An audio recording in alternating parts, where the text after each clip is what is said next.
Good afternoon guys. Pasensya na kayo at hindi ako nakapag-vlog kaninang umaga. Hindi ko na ipakita sa inyo kung anong ginawa natin maghapon. Actually ito kahapon, andun lang tayo. Tinira natin kaninang umaga doon sa may banda na yun. Tapos ito kanina, kininso natin. Pinutol-putol natin yung patay na dito na langka. Hindi ko na naipakita sa inyo kasi wala tayong cameraman na ngayon. Yung bata nagpabunot ng ngipin, yung ating cameraman. So ito, kininso ko na kanina. Yan, pinutol-putol ko na, wala na siya ngayon. Lagay ko dito yung mga sanga, siguro sunugin ko na lang ito. Ito ngayon, mayroon tayong nakasama na dalawa. Yung taas na yun, pinalinisan na rin natin. Nagsunog na rin tayo dito ng mga dahon tuyo, ang dami. Oo. Ito yung vlog natin ngayong araw na to. Hindi ko na rin naipakita kung paano ko ginawa. At shoutout nga pala kay Ma'am Shiba ng Taiwan. Shoutout kay kapatid Sheila ng Manila. Kay kapatid Ili ng Canada, shoutout. Kay Sis Rahom, shoutout. Kay Lola Elen, shoutout Lola Elen. Ito ngayon buhay ni manager. Ayan o, yan ang buhay natin ngayon. Kay Inday Sis, shoutout. Sa mga nakapanood dito, shoutout sa ating mga kaibigan sa YouTube, sa Facebook. Shoutout sa inyong lahat dyan. At nandito tayo sa bundok. So ito ngayon, day 3 na ngayon ng vlog natin dito. At siguro matagal-tagal pa rin ito. Diyos ko, ang dami. Gubat pa rin oh. Ayan oh. Pupudpud din natin ngayon yan ng ganyan-ganyan. Yan. Kanina pinutol ko na rin itong mga natumba na nangka.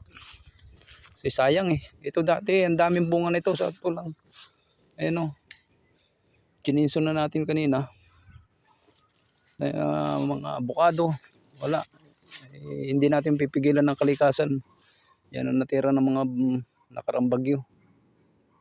So sa ngayon, sabi nga, pag bumagsak, bangon ulit. Ganun lang naman ang buhay. Parang buhay ng tao yan. Huwag kang susuko. Problema lang yan. Yan ang sabi ko doon sa... Kasi actually, ang bumili talaga nito, yung inaanak ko sa kasal na army. Ngayon nasa serbisyo pa siya.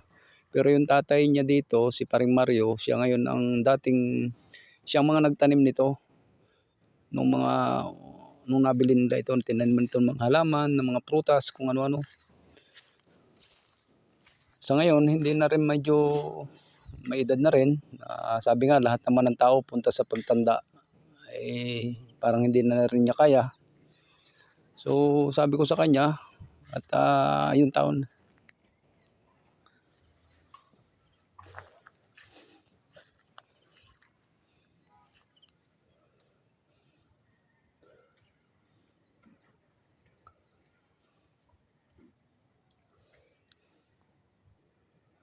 Ayun, may nag-uuling doon sa taas. May dumaan naman nag-uuling.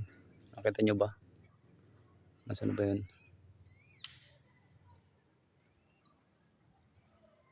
Ay siya, may dalang sako. Ayun o. Nag-uuling na kayo. Kasi nung mga nakaraang bagyo, katulad kanina, ipapakita ko sa inyo, bukas siguro, yung pinutol-putol natin mga sanga ng mangga na yan, na lahat bumagsak. Ipapakita ko rin sa inyo yung kubo-kubo, bukas siguro. At ito mga nangyari. Ito nangyari maghapon. Yan. Medyo maganda ng tingnan. Maganda ng tingnan. Lumabas na yung mga saging. Actually, yung mga saging dati dito, talagang kung nandun ka sa kabila, hindi ka makikita kasi sa dami ng prutas. Nung last na makita ko dito, pagkatapos ng bagyo, sabi ko nga, bakit nagkaganito?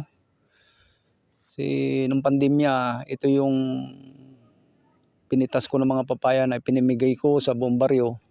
At yun din naman ang utos nung kumpare ko na sabi niya, quarantine kasi sila eh. Wala natira sa bahay nila, yung lang anak niya at saka asawa niya.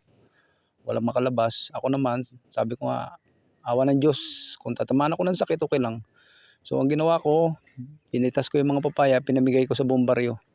doon sa kabutihan puso nung kumpare ko na yun ang ginawa niya. Kahit na-quarantine siya, gumawa siya ng paraan, ako yung kinuntak niya. Tsaka lakas din ng loob kasi actually nung mga pandemya na yun, hindi kami palabasin.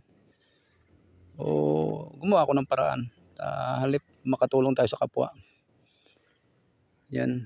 Ito ngayon, ibabalik natin yung mga dating tanim. Siguro itong mga tuyunan na to, mga langka, rambutan, taniman ulit natin. Kung tutuloy-tuloy pa ako dito, makapag-vlog tayo sa ibang lugar, siguro baka ibang taon na. Pero sa ngayon, dito pa ako. Tutulong pa rin ako sa kumpare ko kasi napakabuti niya. At alam ko, kahit hindi niya sabihin na pare tulungan mo ko, ako na nagpursige na sabi ko, kaysa nagpapalaki lang tayo ng tuhod. So, yun.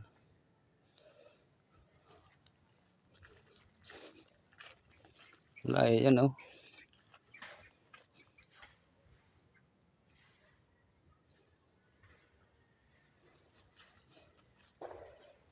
Itong nakaraan, yan.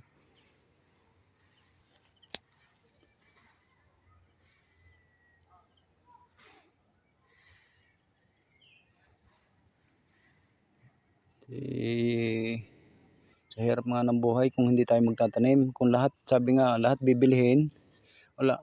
Ito mga puno ng malunggay oh, yung mga nangyari na oh. Kung siguro ng mga time na yun na nandito na ako, nagbablog ako dito sa bundok na to, nakita nyo kung ganong kaganda ng bundok na to. Na kung paano yung mga prutas nandito, mamimitas ka na lang. Pero ngayon, sabi ko nga doon sa inaanak sa kasal ko, kasi kanina umaga nandito siya. Sabi niya, Ninong, parang yung na-invest ko dito, sayang din. Milyon kasi ito. Totoo lang milyon. Asalitaan milyon man, milyon ang halaga. Wala eh. Hindi natin masisi ang kalamidad. Talagang darating at darating. So, sa ngayon, tulungan ko sila na bumangon ulit. Sabi ko nga kahit wala akong pinansyal, yung katawan ko, na actually alam niyo naman ang naramdaman ko. Pero kung uubusin ko sa paghiga, yung buhay ko, hindi na. Dito ko i-google muna habang may time. At doon sa kalsada siguro pag may time ulit, maglinis ulit tayo ng kalsada, tulong natin. At yung mga ginagawa natin na ipakita sa mga kabataan kung paano ang paglinis sa kapaligiran para magkaroon sila ng motivation sa buhay ba. Na someday, maalala na si Uncle Ricky, ganito yung tinuturo sa amin, ganito. So, yun lang hiling ko. At wala naman akong pangarap sa buhay kundi makatulong sa kapwa. Alam na mga nakakilala sa akin yan, si Ma'am Shiba, si Silly, si Inday Sis, si Sir Home, si Lola Ellen. Alam nilang lahat yan. O, si kapatid sila, alam nilang lahat, kilala nila ako. Mula nung mag-YouTube ako, kilala nila ako kung ano ako.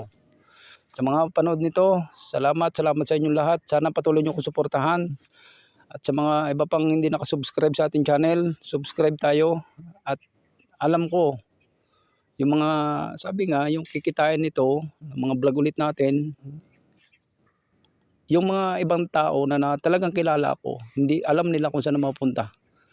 So salamat at magandang hapon ulit sa inyong lahat. Ito muna, hanggang dito muna ulit ang vlog. Bukas na lang ulit. At ito, pahinga muna tayo. Bye guys.